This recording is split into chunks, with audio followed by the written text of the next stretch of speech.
Do you feel the vibes?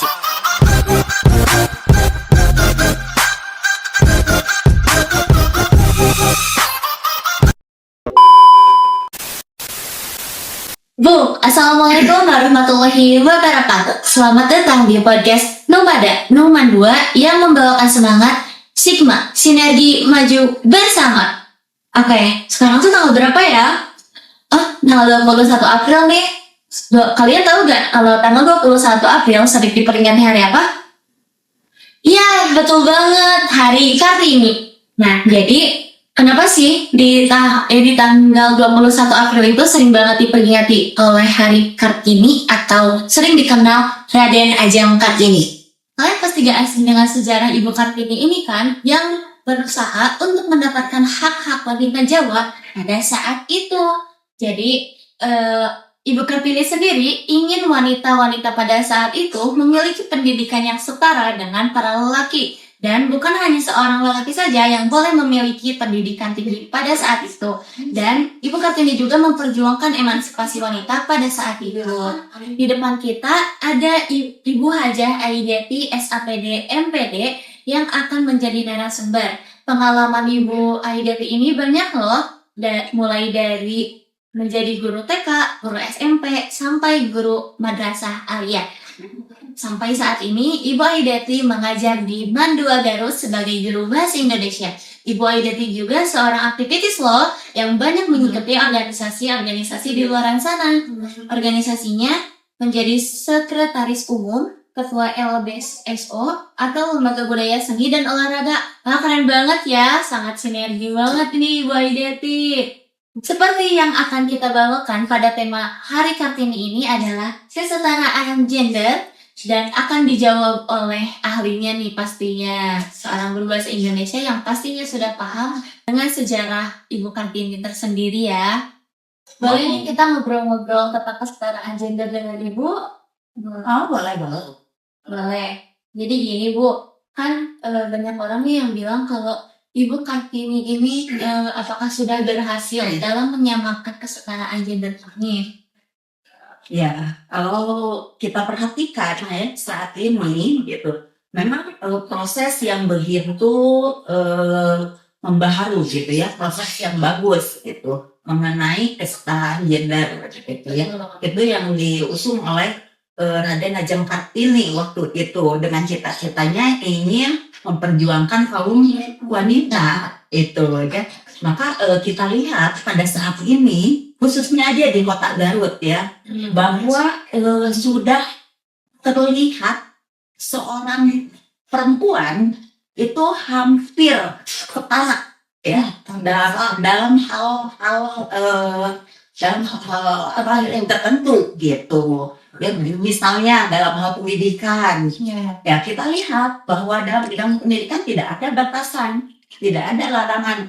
Yang mau berpendidikan tinggi itu tidak harus laki-laki saja, Betul ya. Yang ingin mencapai gelar, ya itu tidak harus laki-laki saja, tapi perempuan juga diharuskan gitu oleh pemerintah kita, terutama pemerintah kita sudah mendukung dengan adanya kesetaraan itu, ya. Kemudian kita lihat dalam hal kerjaan, ya, banyak sekarang dilihat justru para perempuan yang banyak bekerja, gitu. Kita lihat di pabrik-pabrik, kan itu kebanyakan perempuan dibanding laki-laki, gitu ya. Kemudian dari hal aktivitas lainnya juga perempuan yang lebih menonjolkan dirinya gitu ya, yang lebih bisa melakukan hal-hal yang memang dia miliki dari segi potensinya, dari segi skillnya gitu ya. Jadi kita lihat bahwa saat ini hampir perempuan itu sudah bisa melakukan apa yang dianjurkan atau ditetapkan oleh pemerintah ya dalam undang-undangnya mengenai kesetaraan gitu. Oke, terus apa sih persepsi atau pandangan dalam agama Islam terhadap kesetaraan gender ini? Ya, jadi kita dasar hukum ya yang kita pegang itu pertama kan Al-Quran. Betul. Ya. Di dalam Al-Quran, dalam surat An-Nahl ayat 97, itu disampaikan bahwa hak dan kewajiban perempuan dan laki-laki itu sama, gitu ya. Hanya yang membedakan adalah tentang ibadah, amal solehnya. Itu yang membedakan ya. Ibadah, amal solehnya, yang pengabdiannya kepada Allah Subhanahu wa Ta'ala, itu yang ditilai oleh Allah Subhanahu wa Ta'ala itu. Jadi bukan hanya membedakan antara pekerjaan, pendidikan gitu ya. Tidak, justru itu diberikan kesamaan ya, pendidikan, sosial itu, kemudian karirnya ya, pengetahuan lainnya itu justru dalam Al-Quran juga disetarakan gitu. Tapi yang membedakan menurut di hadapan Allah, yang membedakan hanyalah tingkat amal ibadahnya gitu. Kemudian dalam undang-undang juga disebutkan gitu ya, bahwa hak dan kewajiban laki-laki dan perempuan itu sama. Gitu. Benar banget. Jadi mungkin untuk kesetaraan gender saat ini tuh memang belum sepenuhnya berhasil. Iya, memang itu kan memerlukan proses ya, memerlukan proses yang panjang gitu. Tapi setidaknya bahwa kesetaraan pada saat ini sudah hampir tercapai gitu ya, sudah hampir tercapai dengan kondisi saat ini gitu, dengan perubahan zaman ya. Kemudian dengan peningkatan aturan-aturan yang ditetapkan oleh pemerintah juga dalam bidang tertentu, dan pastinya juga ada hal-hal yang tidak diperbolehkan juga, tidak bisa disetarakan. Iya, betul tidak bisa disetarakan antara laki-laki dan perempuan. Misalnya kan seorang pemimpin, Iya, betul. Selagi masih ada laki-laki kan, perempuan tidak boleh menjadi seorang pemimpin gitu ya, apalagi kaum yang sangat banyak gitu. Ya, wanita pada saat itu banyak yang berkarir dan banyak juga yang berjuang ya. Jadi mengejar karirnya mengejar gitu. karir. Iya. Tapi banyak juga nih yang bilang kalau kayak gitu tuh cewek mah egois gitu. Terus kan banyak banget nih narasi yang muncul kalau cewek tuh sering banget dicap egois. Kenapa ya? Oh iya, pasti itu karena mungkin hukum adat di masyarakat kita masih ada yang memakainya gitu ya. Seperti mungkin kenapa egois? Sebetulnya sih bukan egois ya. Sebetulnya bukan egois gitu. Seperti ketika perempuan mengejar karir ya, mengejar karir melebihi karir dari laki-laki. Sekarang kan coba kita lihat masyarakat kita ya. Banyak perempuan yang menjadi baik, kemudian buruh, bukan hanya buruh ya, buruh, pekerja keras, kerja kasar, sampai dia berani gitu ya, ini laki-laki. Bukan berarti egois, tapi mungkin itu dilatar belakangi dengan kebutuhan. Betul banget. Ya, dilatar belakangi kebutuhan itu, perekonomiannya ya. Ketika mengandalkan seorang laki-laki atau suaminya yang tidak cukup, ya otomatis perempuan harus bisa ikut bekerja gitu. Kemudian juga ketika perempuan, mungkin ini ya gambaran kenapa perempuan dianggap egois gitu ya. Mungkin karena perempuan yang bekerja misalnya di perusahaan ya, atau bekerja di lembaga, di instansi. Perempuan itu kan lebih mengutamakan penampilan, gitu ya. Lebih mengutamakan penampilan, dia harus merawat dirinya, harus apa gitu ya, sehingga bisa mengeluarkan biaya budget yang cukup besar juga, gitu. Sehingga ada kata-kata perempuan itu egois, gitu ya, egois ingin apa lebih, gitu ya, dari penampilannya itu. Padahal itu kebutuhan. Masa sekarang mau bekerja kita harus kucel malu ya, betul gitu ya, berarti harus menjaga juga. Kemudian dari segi budaya ya, dari budaya mungkin itu muncul juga dari perempuan juga sebetulnya kata-kata egois itu gitu ya, karena masih adanya hukum patriarki itu, Ya. ya, itu yang turun Pasti. temurun, itu yang Pasti. turun temurun gitu.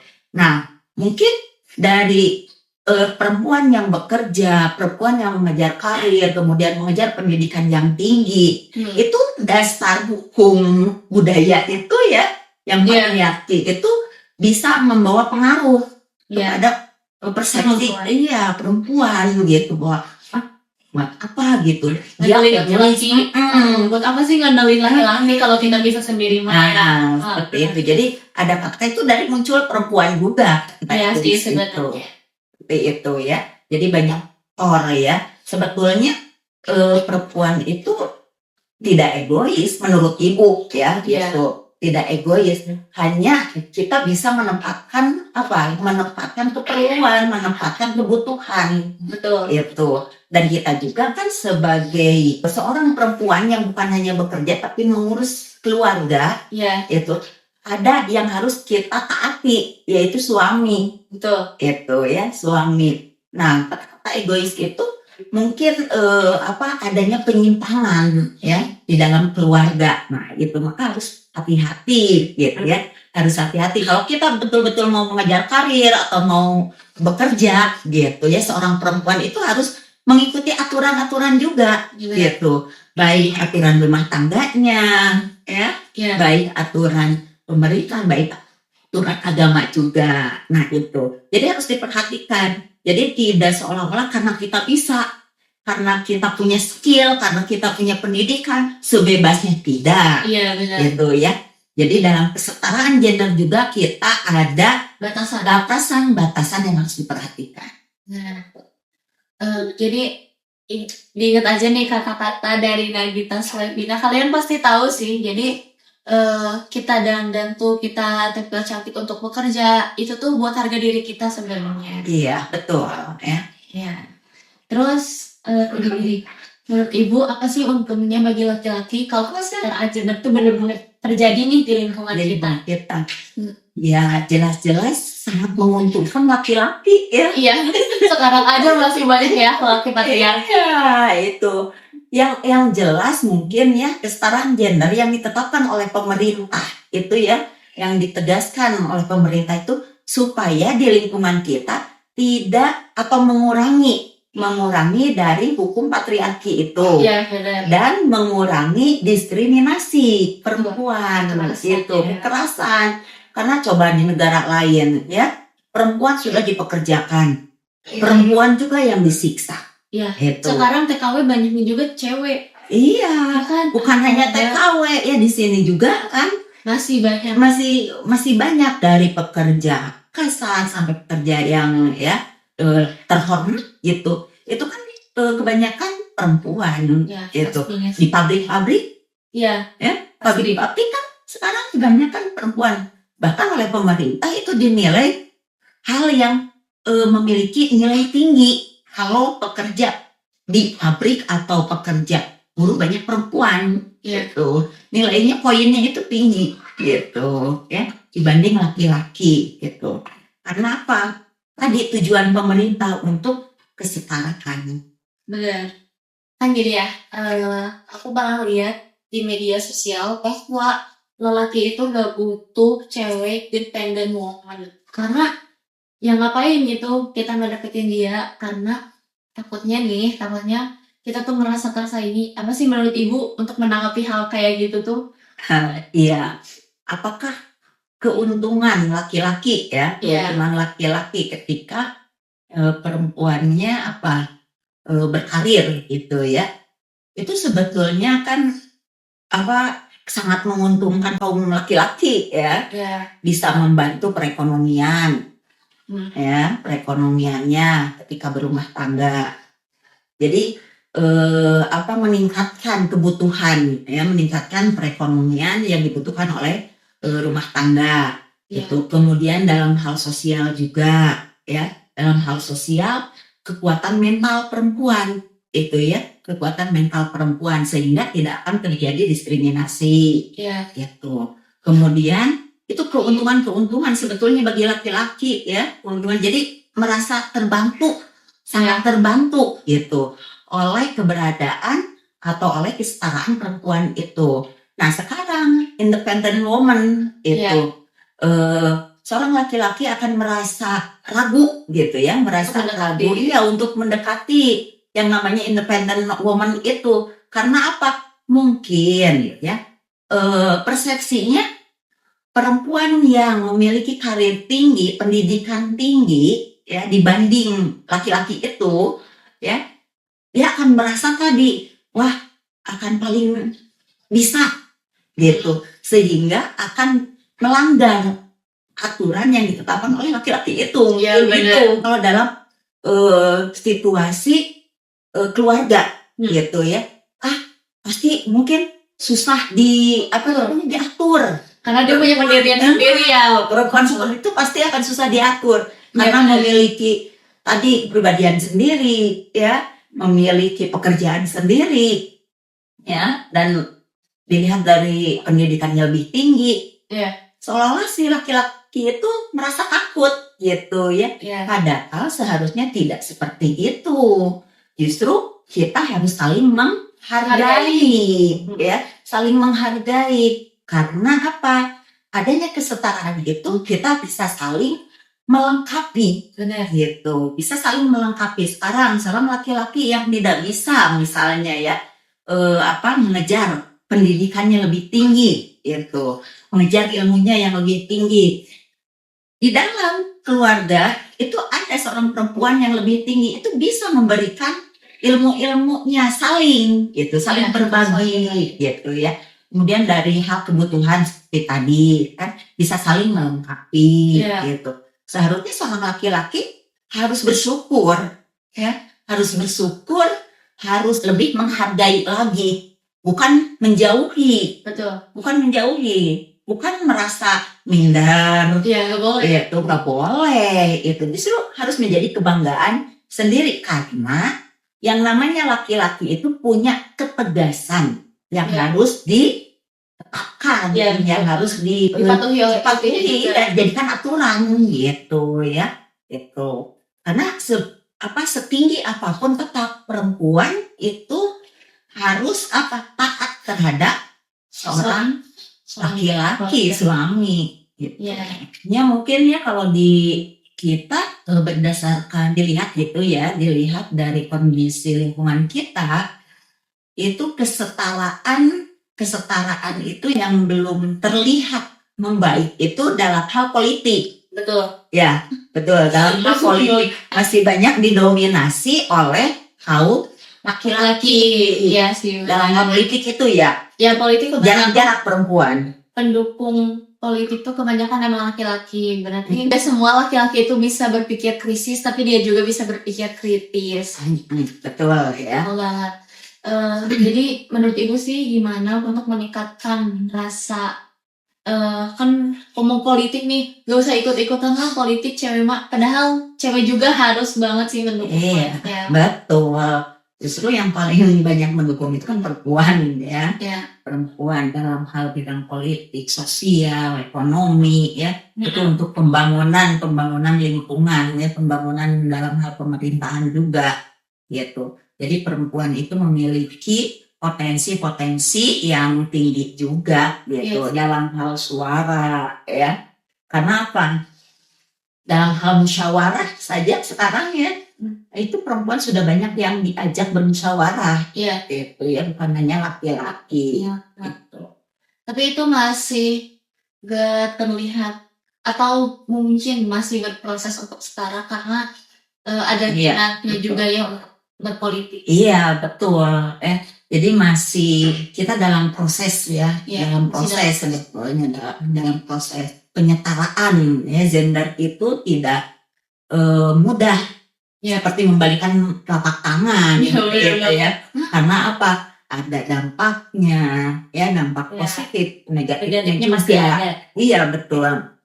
Tapi sudah terlihat gitu ya, sudah terlihat lebih membaik ya pada saat ini gitu ya. Jangan jauh-jauh lah, kita lihat di sekolah saja ya. Kita lihat di sekolah kita ya. Antara laki-laki dan perempuan itu kan disamakan untuk bisa memilih jurusan. Benar. Betul tidak? Betul. Ya, kan tidak dibeda-bedakan. Ya. Laki-laki harus jurusan ini, perempuan harus jurusan ini, kan enggak ya. Tapi semua diberikan pilihan yang sama. Betul. Iya. Tidak dibatasi. Tidak dibatasi ya, tidak ditentukan oleh jenis kelamin gitu. Tapi di sekolah kita kan silahkan, baik laki-laki maupun perempuan, silahkan untuk bisa memilih jurusan yang diminati. Betul. Gitu kan. Kemudian contohnya dalam hal pemilihan OSIS. Betul tidak? Betul. Tidak ada pembedaan gitu. Yang mau menjadi ketua OSIS atau pengurus OSIS harus laki-laki saja. Tidak kan? Tidak. Iya, di kita bagaimana? Apakah pengurus OSIS itu laki-laki semua atau perempuan semua? Tidak kan? Ya. Itu karena apa? Seorang perempuan juga sangat dibutuhkan. Betul. Dalam hal bermusyawarah, dalam hal berpikir. Karena perempuan tadi itu berpikirnya kritis gitu ya. Kritis. Jadi tidak bisa berpikir secara mendalam gitu ya. Secara penuh dengan kehati-hatian gitu. Betul, ketika mau bertindak gitu. Berbeda kan dengan laki-laki gitu ya. Iya, seperti itu. Jadi berarti Ibu Kartini itu belum sepenuhnya bisa menyetarakan gender ini ya. Sebetulnya ya sudah ada pembaruan atau perbaikan yang lebih baik lagi ya. Gitu. Apa yang dicita-citakan oleh Raden Ajeng Kartini gitu. Iya, benar. Ya. Apalagi dalam bidang pendidikan ya. Iya, betul ya, dalam bidang pendidikan. Itu semua perempuan sekarang tidak ada perbedaan untuk mencapai pendidikannya, ya, pendidikannya. Kemudian harkat martabat perempuan juga sekarang lebih tinggi, lebih dihargai juga, ya, pada saat sekarang. Karena apa? Mungkin tadi ada dukungannya, ya, ada dukungan dari segi ilmu pengetahuannya juga. Betul ya. Jadi harkat martabat perempuan itu lebih dihargai, ya, lebih dihargai, tidak seperti dulu. Kalau dulu kan perempuan tidak boleh sekolah, ya benar, ya, tidak boleh bekerja, gitu. Tapi saat ini justru diharuskan, itu ya, perempuan itu harus mengejar pendidikan yang lebih tinggi, ya, untuk bisa menggapai mimpinya, gitu.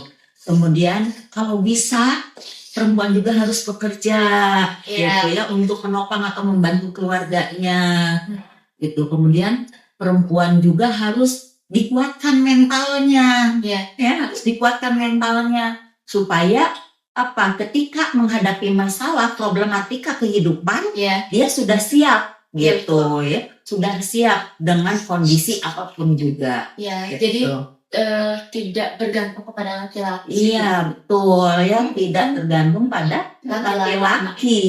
Ya, jadi gak semua hal yang kita lakuin itu harus bergantung sama laki-laki. Iya, betul. Perempuan itu harus mandiri. Benar. Ya, harus mandiri. Halnya mungkin pengalaman ibu nih. Pengalaman ibu di organisasi ya, di organisasi nih. Kebetulan ibu ketua ya, ketua umum dari pimpinan cabang gitu ya. Itu organisasi, mungkin tahu ya, organisasi perempuan Islam gitu.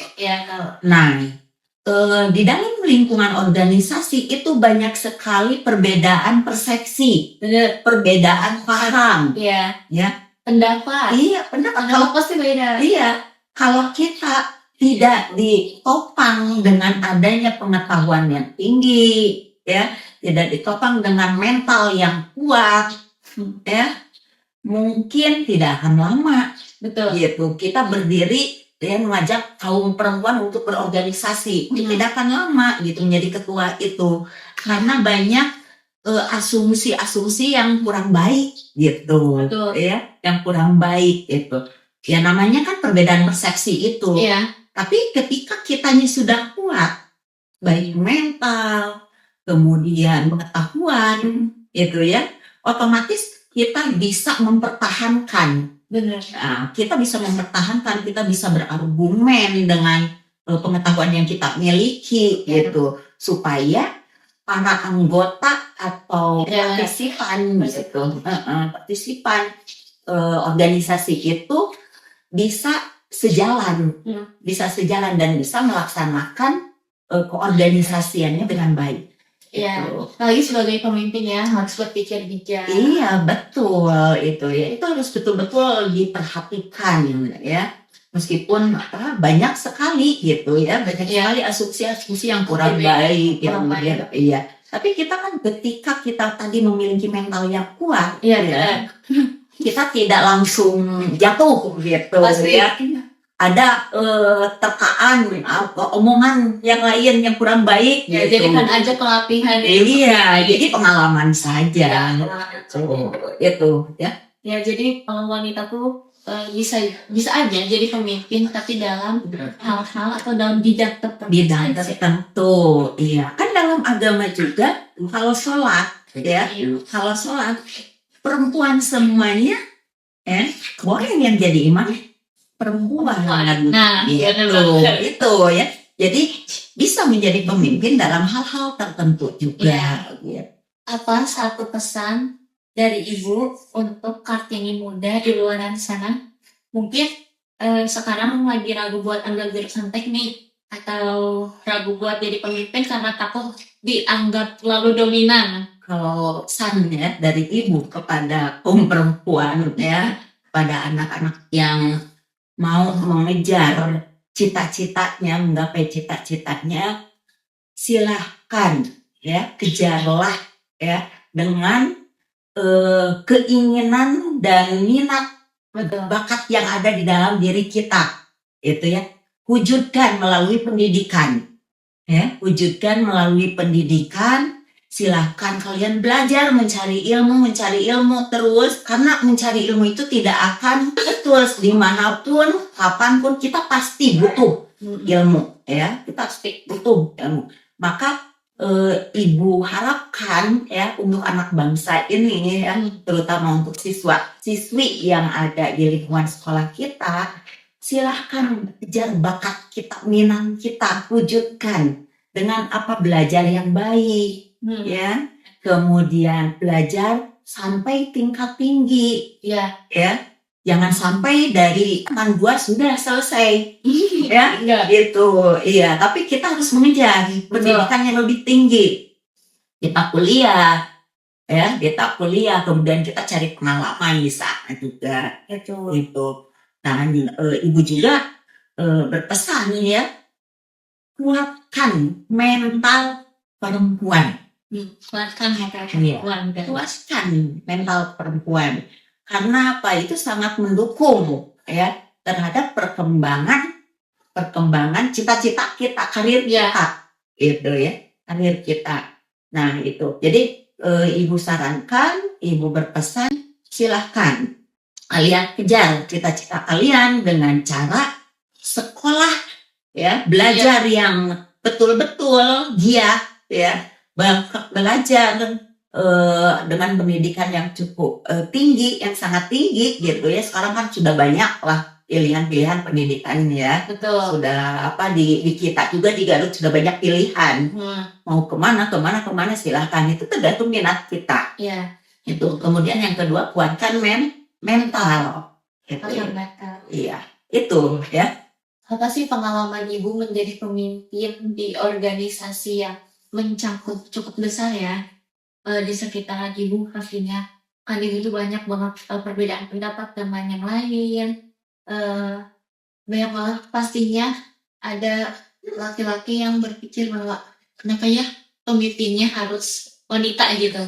Iya, ada beberapa pembagian gitu. Ada organisasi laki-lakinya, ada organisasi perempuannya gitu. Jadi kenapa ibu menjadi ketua gitu ya? Kenapa ibu jadi ketua? Tidak seorang laki-laki, karena ruang lingkup ya, ruang lingkup yang dibawa oleh ibu itu semuanya perempuan. Soal perempuan. Iya. Aman ya. Aman, semua perempuan gitu ya, semua perempuan, tidak ada laki-lakinya, kecuali ada yang membantu teknisi lainnya. Betul. Gitu ya. Karena kita juga sebagai perempuan membutuhkan Pastinya. membutuhkan laki-laki gitu dalam segi apa juga gitu. Cuman yang ibu pimpin itu semua pengikut atau mustaminya itu kan perempuan gitu. Jadi ya di sana ibu menjadi ketuanya gitu. Tadi cakupannya dari daerah. Kalau daerah itu kan kabupaten ya, dari Pekanbaru gitu. Jadi ibu sebagai ketua LBSO. LBS itu lembaga seni dan budaya olahraga. Keren banget sih. Gitu. Jadi bukan hanya pendidikan yang yang ibu usung itu bukan hanya pendidikan, tapi ibu juga mengusung bahwa perempuan itu harus berolahraga. Perempuan itu harus berseni. Benar. Ya, harus berseni. Kemudian harus kita juga mengembangkan budaya yang ada di lingkungan kita. Gitu. Jadi harus merawat sebetulnya budaya itu harus dirawat juga gitu ya. Seninya, terutama olahraganya demi kesehatan gitu ya, demi kesehatan. Kemudian ibu juga ketua cabang. Cabang itu setara dengan kecamatan. Ya, jadi membawahi berbagai kelurahan atau desa gitu. Nah, alhamdulillah ini pengalaman yang cukup baik ya buat mental juga ya, buat pengalaman-pengalaman yang positif juga ya dalam hal apapun itu. Dalam kepengurusan keorganisasian itu pasti banyak hal-hal yang tidak diinginkan gitu ya, seperti adanya perbedaan pendapat gitu. Kemudian perbedaan keinginan pasti ya itu akan menyinggung diri kita. Tapi kenapa ibu selalu berdiri ya, masih tetap bisa berdiri dan masih bisa bertahan gitu? Karena tadi mungkin mental ibunya yang sudah kuat. Keren banget sih. Soalnya pasti sih ibu mentalnya terlatih karena banyak mengikuti organisasi yang apalagi jadi pemimpin ya. Jadi pengalaman-pengalaman itu yang menguatkan mental gitu ya, yang menguatkan mental. Iya, jadi ada hantaman apapun juga, masalah-masalah apapun juga ya kita hadapi dulu gitu. Ya. Hadapi dulu dengan apa? Adanya keinginan, didorong dengan adanya kemampuan ilmunya, ya pengalamannya dan sebagainya. Itu yang mendukung ya. Mendukung ibu bisa berorganisasi. Ibu berarti sudah menjadi kan salah satu apa yang diimpikan oleh Ibu Kartini sendiri ya. Keren banget. Insya Allah ya, apa yang dicita-citakan oleh Ibu Kartini gitu ya, terutama dalam hal pendidikan. Keren sih. Jadi untuk perempuan di luar sana janganlah kalian berkecil hati atau kayaknya aku gak bisa deh soalnya takut nih masuk dalam ruang lingkup seperti kayak teknik ya. Di teknik kan kebanyakan laki-laki. Guys, kalau kalian emang mau ke teknik atau kalian memang mampu di bidang tersebut, usahakanlah gitu. Iya, mau bidang teknik atau mau bidang hal apapun juga ya gitu, itu diberikan keleluasaan bagi perempuan juga gitu ya. Jadi jangan berkarya. Betul. Jadi jangan merasa takut jadi dominan gitu. Dominan dulu. Iya, jangan takut guys. Jangan takut di jurusan teknik itu di dominan itu. Iya, jangan takut. Istilah anak muda itu ciut ya. Ciut. Jadi jangan ciut sebelum mencoba. Betul. Jadi kesimpulan pada podcast kali ini tuh yang bertemakan kesetaraan gender untuk perempuan di luar sana, jadilah wanita yang diimpikan oleh Raden Ajeng Kartini ya. Mungkin kesetaraan gender di lingkungan kita tuh memang tidak bisa setara, tapi bisa saja setara, tapi dalam bidang-bidang tertentu dan hal tertentu. Ya. Semangatlah buat perempuan di luar sana dan ingat kata Ibu Aideti, kuatkan mental perempuan. Jadi jangan hanya laki-laki saja yang boleh mempunyai mental kuat, tapi wanita juga harus mempunyai mental yang kuat. Terima kasih kepada Ibu Aideti karena sudah menjawab pertanyaan-pertanyaan dari kami dan menjawab rasa penasaran kami terkait kesetaraan gender di lingkungan kita ya. Terima kasih juga kepada Sobat Nomada karena sudah menonton podcast kali ini, dan terima kasih kepada guru yang mendukung dan teman-teman yang mendukung untuk podcast kali ini. Insya Allah kita akan bertemu lagi di podcast selanjutnya, yaitu podcast Nomada Anoman 2 dengan semangat Sigma, sinergi maju bersama. Wassalamualaikum warahmatullahi wabarakatuh.